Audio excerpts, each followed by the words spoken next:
me, when I manage people, when I'm hiring people, I'm also the father of a daughter and two sons. So I'm very aware of what future opportunities they might have.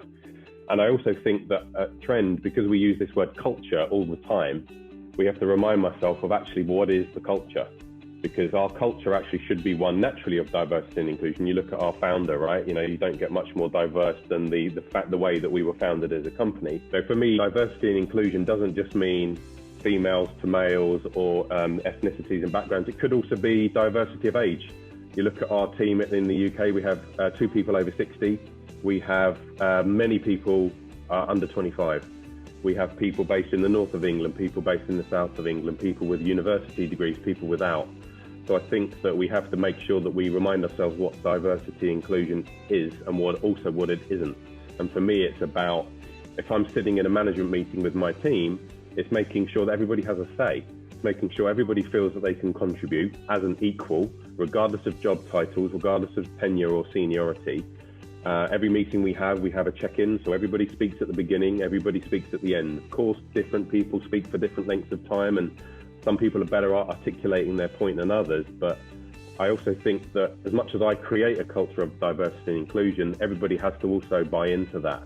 They have to feel included and have to contribute as an equal. And that sometimes is harder to do because, again, I don't want to over-rotate by making sure that, okay, so here's someone that's not as included here. Let me over-rotate on coming to them to speak, because sometimes definitions of inclusion doesn't mean I want to speak, it means I want to listen, or it means I want to be heard when I am speaking. So I really try to be conscious of especially in being new in the role, I really try to be conscious of it. But I'm also conscious of not overthinking it and overdoing it. Our customers are diverse. Our partners are diverse. We're living in the UK, right? One of the most cosmopolitan countries in the world. So we have to understand what our customers and our partners need. And the only way to do that is ensure that we have representation within our teams ourselves, because in this world that we live in now, we can't sit face to face and read people's body language. Here we are sitting on Zoom right now. So it's even harder to tune into what's important to somebody.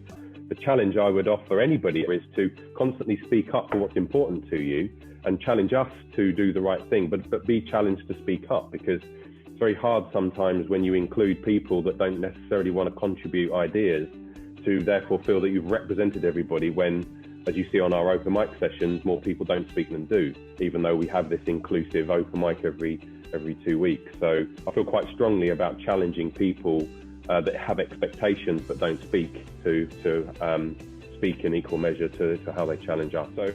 So in terms of the way I challenge my team here as a manager at Trend, I also challenge my family. I have 2 sons and a daughter, and with the gender stereotypes that are often surrounding us in society, I have a daughter that plays the drums, who, when initially she was choosing her musical instrument, felt that wasn't a musical instrument that a girl should play.